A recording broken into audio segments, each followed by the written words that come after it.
Hello everyone, welcome back to my channel.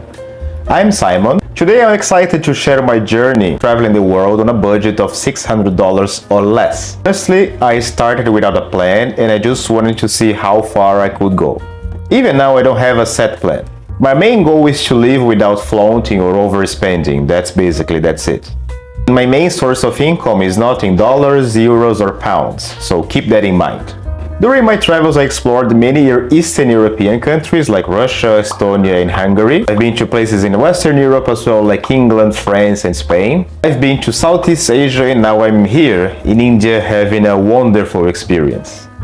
The main thing is that despite the hardships and the struggles that I face so far, like it's been for 5 years already, I'm still happy and I'm still living way cheaper than I would live in my home country. I've improved my quality of life. Perhaps I can motivate you to become like a digital nomad or a passport bro or just, I don't know, live the life you deserve to live. Alright, so without further ado, let's have a look on my strategy and my tips for you on how you can travel the world on a budget with less than $600. Let's get it. So let's start with accommodation tips. I basically use I think 5 apps. Booking.com, Agoda, Airbnb. Now I discover here in India Goibibo, and I use also Couchsurfing. This last one is not an accommodation app per se, but it helps me a lot to meet local people and also to stay literally for free at their place. So let's dive deep. I tend to prefer Booking.com because of a specific feature it has, which is you can literally search for a country and then you can find the cheapest accommodation in the country. Let's say you want to go to Thailand and you want to stay like 1 month in the country. So you search, let's say from the 1st of May until the 31st of May. With these dates, the app is going to look for the best deal for you. So you can also filter the app like from the cheapest to most expensive, the most suitable for you and so on. So if I look for the cheapest option, it's gonna show like the cheapest option in the whole country. So you can even, like me, as a long-term traveler, I can just rent a place per month and then do some short trips on the weekend. That's what I like to do, for example.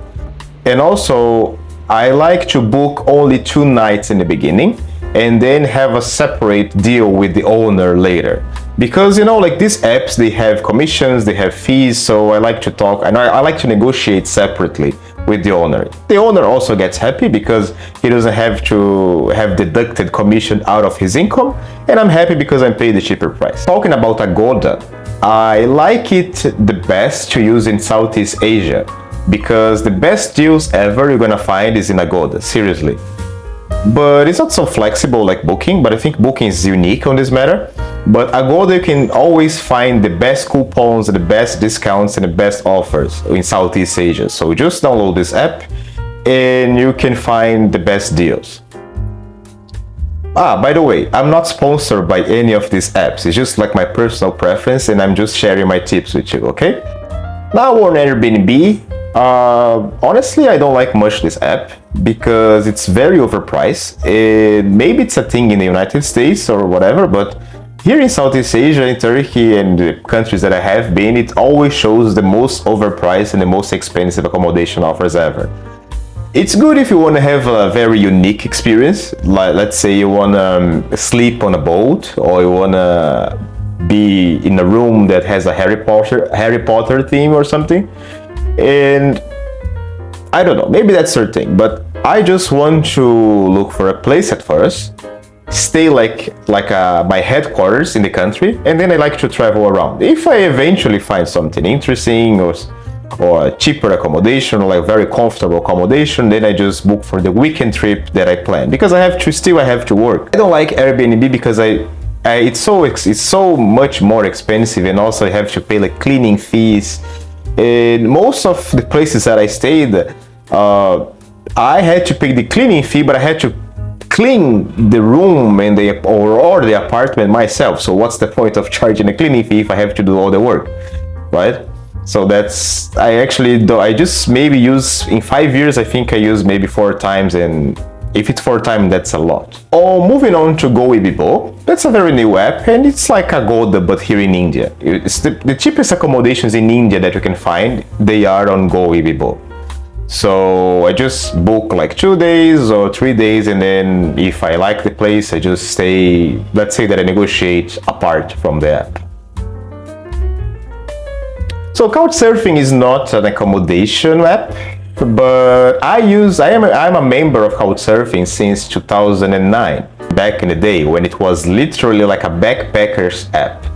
It was only through references or recommendations that you could have an account on Couchsurfing, and I met really wonderful people that I still keep in touch today. In most of my travels, I saved a lot of money, and not only that, but I also had a completely different and authentic experience because I just stayed at a local guy or local woman house, and this person showed me the city or talk about the buildings, about the history, about the context. This type of thing, even if you hire a guide, you're not gonna feel in your travels. So that's why I have a special sort of love and hate now. I love this application because still I'm using it, and still I'm meeting like nice people, and I stay in their place, and I used to host people in my place, in my hometown as well. But I have a hate relationship because it's really, they're not putting effort at all in the company. It used to be like a non-profitable organization before, but after 2013 it became like a corporation, and now honestly I don't know what they do with the money, because the same interface, the interface we have now is the same interface as we used to have 10 years ago. So there is no improvement, and they're only charging now per month. They said the pandemic destroyed the profits, so you need to help with everything, but still, honestly, it's just a bit off. So let's talk about transportation now. Unless I'm moving to a completely different continent, I always like to travel by bus or trains. First of all, it's cheaper. Second of all, I like to see the landscape when I'm traveling. And the third reason that I prefer trains or buses is because I don't have to go through the airport bureaucracy. I don't have to go to any counter to check in, and I don't have to show any documents proving that I have financial funds or onboard ticket or any type of like police immigration issues, you know? And I don't have also to go through a lot of security checks, and I don't have to go for a very far boarding gate and walk for hours and then wait and then be compacted in a tuna can or something. It's called as an airplane. Also, it's more comfortable and it's less of a hassle.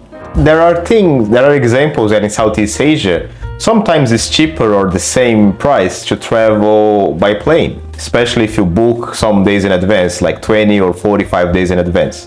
You can travel from Thailand to Vietnam in 1 hour, basically. And you can just go to Thailand, you can stay in Thailand for a while, and then you can just go to Vietnam and come back to Thailand. So that's also a possibility. You can find planes as low as $30 or even $20, which is my case that I paid from Kuala Lumpur to Bali. I paid $25. Most of my friends, they do hitchhiking, but I don't like it because when you do hitchhiking, is a whole process, right? And since I have to do some mentorship or I have like schedule calls, I need to have a schedule. So that's why I need to leave at a specific time and arrive at a specific time. When you are hitchhiking, you leave as early as possible during the day, and then you wait and you wait and you wait, and maybe you're lucky, you just wait for 30 minutes, but maybe you're not so lucky, you have to wait for 3 hours on the side of the road, and it rains, it snows, it's scorching hot. So it's worth it because you don't pay for the fare or the travel, and you meet someone most of the times that is interesting, and you see a different, maybe you arrive in a completely random or different place that you were not expecting. But since I have to work with schedules and everything, and I need a strong Wi-Fi most of my time, that's why I cannot afford, and actually I don't feel the need or I don't feel the desire to go hitchhiking. But if that's your thing, which most of my friends is their thing, I feel happy for you. And let's talk about food and drinks. To save money, I always prefer to cook by myself. Sometimes, of course, you get tired of your own food, so you just go out, eat out in a restaurant, or you just eat some street food, which is really possible and it's really yummy in Thailand, Vietnam, Malaysia. And here in India, it's very funny because, okay, India maybe is well known for their street food, right? But I found a very good place here nearby where I'm staying right now, and you pay ridiculously 10 cents of dollar to eat a very yummy and very healthy food. And you can even repeat the food. It seems like, oh, this guy is so greedy, or this guy is so close-handed, or he's broke as hell. But I'm sorry, I don't like to flaunt, I don't like to pretend that I'm an influencer and show off to people that they don't care about me or I don't care about them. And also, I don't need to do that to, I don't know, for some reason to impress women. I like to be authentic, I like to be myself. And since I come from a country that is not, I don't know, doesn't have much the standards of the United States, the standards of consumerism, for me, I can live very good with $600 or less even. But I know some people are different, yes? People that they say they cannot live without $1,500. Then that's okay. But I like to cook myself and do the cheapest option possible in a comfortable way. But I digress. Let's come back to the food. By the way, I forgot to mention that this place that I am going in India is extremely clean and extremely hygienical. This is something that you have to be careful when you're traveling, not just in India, but in Thailand, in Southeast Asia in general, because hygiene or cleanliness is not the best trait that you can find in these street foods, but it's sort of easy. We have some tips as well. If you see that there is one big tip to find out if the restaurant is good and clean and cheap and yummy, is to see if there are many people around it. If you see that the restaurant is full of people, is crowded, then this place is good, and that's the place you should go. And I would say also to avoid seafood, especially eating in the afternoon or the evening, because the sun is gonna be like roasting the seafood and also exposed to air. Since it's raw food, most of them, you have a lot of chances to have bacteria. So try to avoid seafood when you're eating out.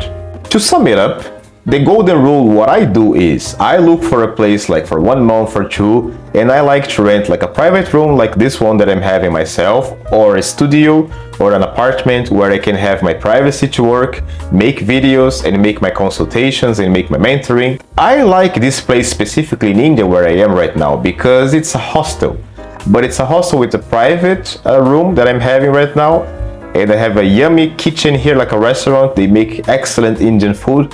And there are many foreigners here, so I'm never alone and I always have a time to talk to someone. So everything is perfect. And of course, when I'm traveling, I like to be in countries where my currency is worth more than the country that I'm visiting to. I mean, there is no point for me to, and I cannot at all spend less than $600 living in Switzerland, Norway, Singapore, the US or equivalent, right? So I'm choosing places like Vietnam, Thailand, Malaysia, Indonesia, now India, Turkey. Okay, wait a second, hold up. Okay, we're talking about living under $600, right? But what do I do for a living? I just have some spoilers and everything. So one of my main sources of income is that I sell language courses in my home country. And I also have some mentoring and some counseling that I do like a side gig. I mean, I am a freelancer, let's say. I don't like to say that I'm an entrepreneur or whatever like this because I'm not, I don't consider myself like Elon Musk and equivalent. Maybe I have an imposter syndrome, but let's say that I'm a freelancer.